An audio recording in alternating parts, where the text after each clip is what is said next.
Welcome to Chemistry Simplified. The topic for today is how to write ionic compounds. For our first example, we'll write the formula for lithium sulfide. This is lithium. Lithium is in group 1A, so we expect it to have one valence electron, which is shown in red, and the two electrons inside in the first energy level are the core electrons. If you need further information about the valence electrons and core electrons, you can see our previous presentation where we discussed it in great details. So this is lithium with one valence electron, and sulfur has six valence electrons. Now, in previous discussion, we said that the metals such as lithium, they tend to lose their electrons when they're combining with other elements. So lithium has one valence electron, so it's very easy for lithium to lose that valence electron. But sulfur is a non-metal, so sulfur is expected to gain, to accept electrons.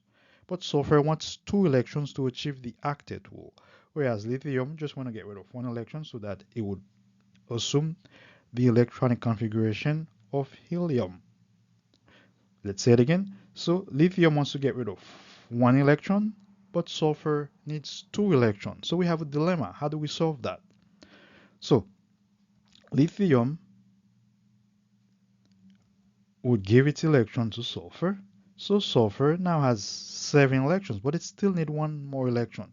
So therefore we need to bring another lithium that would bring its electrons. So now sulfur receives the two electrons that it needs. So as we can see, in order for sulfur to react with lithium, we need two lithium. Now we have a perfect match. So lithium now only has two electrons in its outermost energy level. So it assumes the electronic configuration of helium, which is a noble gas, and sulfur now has eight electrons in its outermost energy level. It assumes the electronic configuration of argon. So everybody's happy. Remember we said the elements react in order to become stable by achieve the octet rule. Well, helium is a noble gas but doesn't have eight electrons. Remember we said it's an exception. Only two electrons necessary for helium to be stable. So lithium becomes stable by looking just like helium to giving away its electron. So now we have two lithium ion and sulfide ion. So lithium has a positive one charge because each lithium loses one electron, whereas the sulfur gains two electrons, so it has a negative two charge. So we can say that it takes two lithium ion to combine with one sulfide ion to produce lithium sulfide, which is written as Li subscript 2s. Right? So this is the answer. There is an easier way to look at it. So let's say we know that lithium is in group 1A, so it has a positive 1 charge, and sulfur is in group 6A, so it would have a negative 2 charge. Why? Because we know that sulfur wants to gain 2 electrons to achieve the octet rule, whereas lithium wants to lose 1 electron, so it would assume a noble gas configuration. So all we have to do is to swap those charges. We will use absolute value, of course, right? So absolute value. So this is Li2s. So this is lithium sulfide. So this is the formula for lithium sulfide.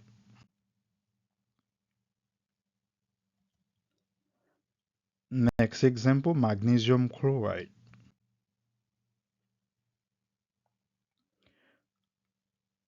So magnesium has two valence electrons, and chlorine has seven valence electrons. So chlorine needs one electron to achieve the octet rule, and magnesium wants to lose two electrons. So we have a dilemma again. right? So magnesium wants to get rid of two electrons, but chlorine will only accept one of them. How do we do that? How do we solve this problem? So let's say we give one electron to this chlorine.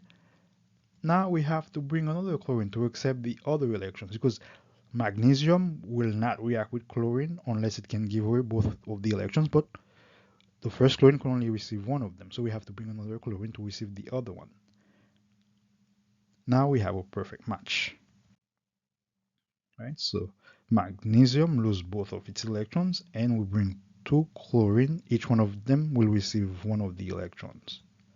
So magnesium has a positive 2 charge. Why? Because it loses two electrons. So it's magnesium ion. And each of the chlorine gain one electron. So we have two chloride ions.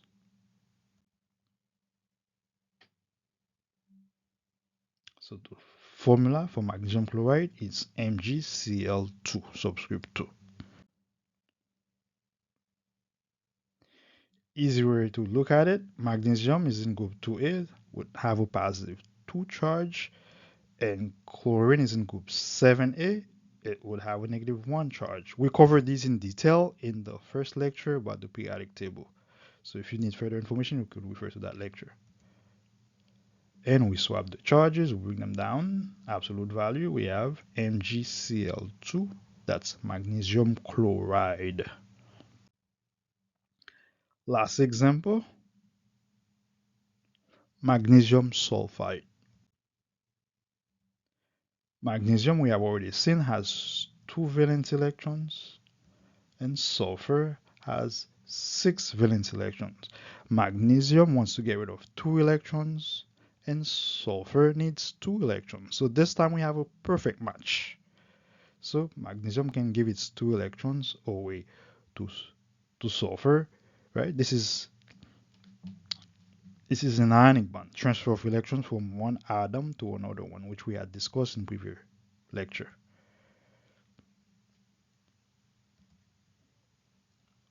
Magnesium gives one electron, it gives the other electron to sulfur. Now they are both happy, right? We have magnesium with a positive 2 charge, magnesium ion, and sulfur gains two electrons. Now we call it sulfide ion. And this is the formula Mgs.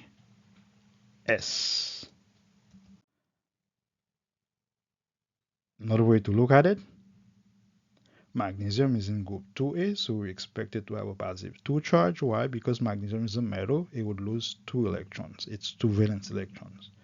And sulfur is in group 6A. It wants to gain two electrons to a semi-noble gas configuration, so it will have a negative 2 charge. We swap the charges. We have Mg2S2, but we can simplify this. So divide each one by 2. And we have MgS, magnesium sulfide. This is the formula for it.